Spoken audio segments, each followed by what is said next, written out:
اور ایک اس حوالے سے جو یہ 376 کے مقدمات ہوتے ہیں اس میں ڈفرینٹ گینگز بھی کام کر رہے ہیں جنہوں نے پورا ایک گینگ بنایا ہوا ہے. اور ایک راول پنڈی میں بھی آپ کو پتا ہے کہ ایک ایسا معاملہ سامنے آیا.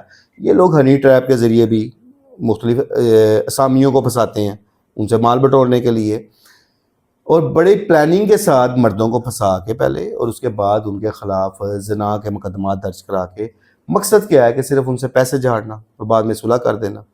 تو ایسے عناصر کی بھی حوصلہ شکنی ہونی چاہیے, ایسے عناصر کے خلاف بھی سخت سے سخت قانونی ایکشن ہونا چاہیے تاکہ اس قسم کے بڑھتے واقعات کی روک تھام ہو سکے. اور جو لوگ جینون اس عمل میں ملوث ہیں کہ جو دوران ڈکیتی خواتین کی عزتوں کا خیال نہیں کرتے, تو ان کے لیے جب وہ پکڑے جاتے ہیں تو ایسی بے شمار مسالے موجود ہیں کہ جو بعد میں ایک مبینہ پولیس مقابلے میں پار کیے گئے, انہیں فوری ان کے انجام تک پہنچایا گیا. اور ایسا عمل پھر لوگوں کے لیے بھی ایک اطمینان کا باعث بنتا ہے کہ ایک ظالم تھا, اس نے غلط کام کیا اور اس غلط کام کا اس کو انجام مل گیا. پاشا بھائی, ابھی آپ نے کہا ہے کہ بہت سارے گروہ, جیسے حال ہی میں ابھی یہ چل رہا ہے پنڈی کے اندر پکڑا گیا ہے گروپ پورا جو اس طرح کی بلیک میلنگ کرتے ہیں. پاکستان کی بہت بڑی بڑی مشہور شخصیات ہنی ٹریپ ہوئی ہیں, تو کیا جیسا آپ بتا رہے ہیں کہ ان کے خلاف جناب رضا کا ایف آئی آر ہو, جو لڑکی اس کیس میں مدعی بنتی ہے, تو کیا وجہ ہے کہ ابھی تک اس پر عمل کیوں نہیں ہو رہا؟ دیکھیں, عمل تو داروں نے کرانا ہے, پولیس نے کرنا ہے. ایسے قانونی معاملات پہ عمل درآمد کرانا تو ان کا کام ہے. میں نے کہا کہ تجاویز سننے کو ایسی ملی ہیں کہ ایسا ہونے جا رہا ہے, اور اگر ایسا ہو جائے تو کم از کم اس میں جھوٹے مقدمات درج کرانے کا جو ایک معاملہ ہے اس کی ریشو تو کم ہوگی.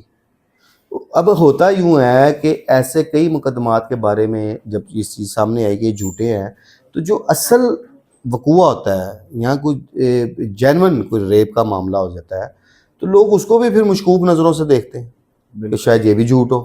حالانکہ ایسی بات نہیں ہے. پھر میں یہ بات کروں گا کہ کئی ایسے لوگ پولیس نے انجام کو تک پہنچائے کہ جو اس قسم کے عمل میں ملوث تھے, اور ایسے ڈاکوؤں کو تو معافی ملتی ہی نہیں کہ جو دوران ڈکیتی خواتین کو زیادتی کا نشانہ بنائے. ان کے لیے تو میں نے پھر کہوں گا کہ زیرو ٹالرنس پالیسی ہے. بالکل. اچھا پاشا سر, جیسے آپ نے ابھی کہا ہے کہ گروہ کام کرتے ہیں, ٹھیک ہے, اب پاکستان میں بالخصوص لاہور اور پنجاب کی بات کریں, آپ کی نظر میں کتنے پرسنٹ یہ 376 کی جو ایف آئی آر ہوتی ہیں یہ فیک ہوتی ہیں, غلط ہوتی ہیں, پھنسانے کے لیے, بلیک میلنگ کے لیے؟ اچھا, ایک اس میں بڑی اہم بات کی ہے آپ نے. آپ 376 کو ایک سائڈ پہ لے جائیں.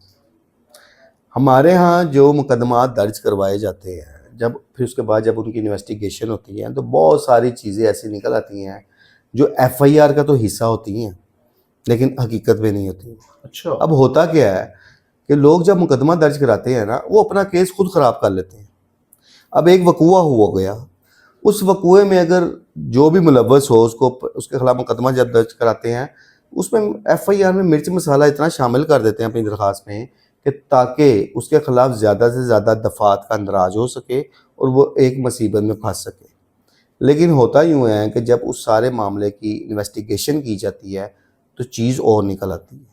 یہ 376 کے مقدمے میں نہیں, متعدد ایسے مقدمات ہوتے ہیں کہ پولیس جب انویسٹیگیٹ کرتی ہے تو معاملہ کوئی اور نکل آتا ہے, اور لوگ جو اصل کام ہوا ہوگا یا کوئی اصل وقوع ہوا ہوگا وہ اس سے بھی پیچھے ہٹ جاتے ہیں پھر, یا پولیس ان کو پھر فیور نہیں دے گی کہ بات تو یہ تھی نکلی یہ.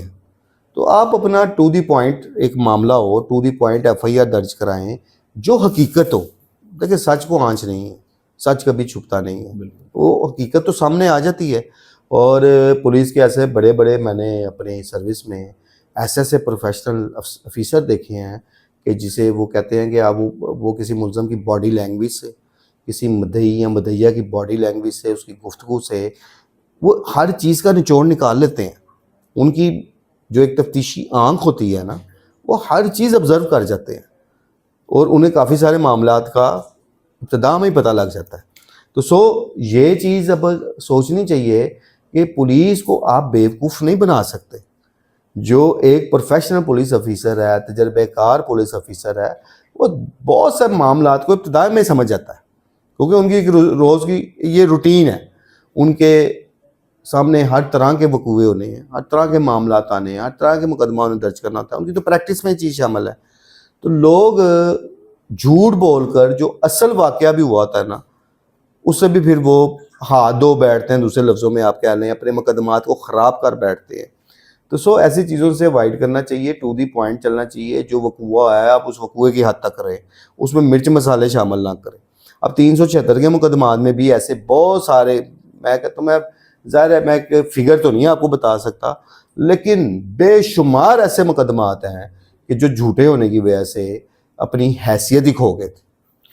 پاشا صاحب، جیسے آپ نے ابھی کہا ہے کہ 376 پر اگر انکوائری ہوتی ہے تو سننے میں آ رہا ہے کہ زنا بالرضا کا اس پہ کوئی کاروائی ہوگی، تو بہت ساری ایف آئی آر 302 کی ہوتی ہیں، متعدد ایف آئی آرز میں جھوٹے لوگوں کو پھنسایا جاتا ہے. تو کیا کوئی ایسا قانون ہے کہ ایک آدمی ہے وہ 302 میں کسی اور کو نامزد کر دیتا ہے، وقوع کسی نے کیا ہاں ہے؟ جی، اس کی تو بالکل قانون میں گنجائش موجود ہے، اور اگر مدعی بھی جھوٹا نکل آئے تو پھر اس کے خلاف بھی 182 کے تحت کارروائی کی جاتی ہے.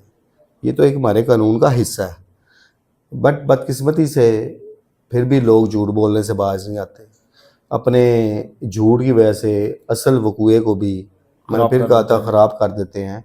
اور جو یہ اب زنا کے معاملات کا بات کر رہے ہیں، اس کے مقدمات کی بات کر رہے ہیں، جو اصل واقعات ہوئے ہوتے ہیں لوگ اس کو بھی مشکوک نظروں سے دیکھتے ہیں. تو ایسے عناصر، ایسے گینگ جنہوں نے بلیک میلنگ کا ایک ذریعہ بنایا ہوا ہے، ان کے گرد بھی گھیرا تنگ ہونا چاہیے، انہیں پکڑنا چاہیے، ان کے خلاف سخت سے سخت قانونی کارروائی ہونی چاہیے، ان کو سزائیں دلوانی چاہیے. بے شک. پھر جا کے یہ لوگ تھوڑا سا سنبھلیں گے یا ایسے واقعات سے اجتناب کریں گے. اب ایسے عناصر کو کہ جو اس قسم کی ایکٹیویٹیز میں ملوث ہوتے ہیں، انہیں حافظ آباد کے جو مجرمان ہیں، ان کے جو ان کا نتیجہ نکلا ہے، ان کا انجام نکلا ہے، اسے سبق حاصل کرنا چاہیے. سر، یہ کوئی پہلے ملزمان تو نہیں ہے جن کو اس طرح کی عبرتناک سزائیں ملی ہیں، بلکہ آپ کو یاد ہوگا ایک سیالکوٹ موٹر وے کا کیس ہوا تھا، اس میں بھی تقریباً اسی طرح کی سزائیں ہوئی تھی، لیکن پھر بھی یہ لوگ باز کیوں نہیں آتے؟ عقل پہ پتہ نہیں پردہ پڑ جاتا ہے، کیا ان لوگوں کی نفسیات ہے، کس فرسٹریشن کا یہ لوگ شکار ہیں کہ وہ اس کے انجام سے بالکل بے خوف ہو جاتے ہیں. انہیں بھی نہیں پتہ کہ قانون میں اس حوالے سے کیسی سخت سزائیں موجود ہیں. ایسے معاملات میں میں کئی ایسے واقعات دیکھے ہیں، اگر واقعی کسی کے ساتھ زیادتی ہوئی ہے تو اس میں پولیس نے بھی بڑا اپنا ایک پازیٹیو رول پلے کیا ہے اس میں. اور اب ہوتا کیا ہے کہ جب کوئی خاتون انصاف کے حصول کے لیے تھانے تک پہنچ جاتی ہے، اب وہ اس کی درخواست سچی ہے یہ جھوٹی ہے، آپ نے دیکھا ہے کہ وہ پولیس کوشش کرتی ہے کہ فوری مقدمہ درج کر لیا جائے، بالکل ایسے. بعد میں انویسٹیگیٹ ہوتا رہے گا.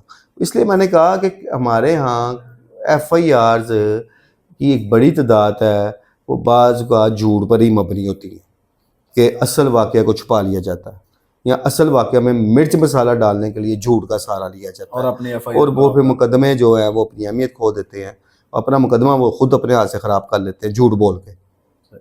بہت مہربانی پاشا صاحب اپنی قیمتی رائے دینے کا. ناظرین، آپ اس واقعے کے بارے میں کیا رائے رکھتے ہیں؟ اپنی رائے کا اظہار کمنٹ باکس کے اندر ضرور کرنا. اسی کے ساتھ مجھے اور خرم پاشا صاحب کو دیجیے گا اجازت. اللہ حافظ.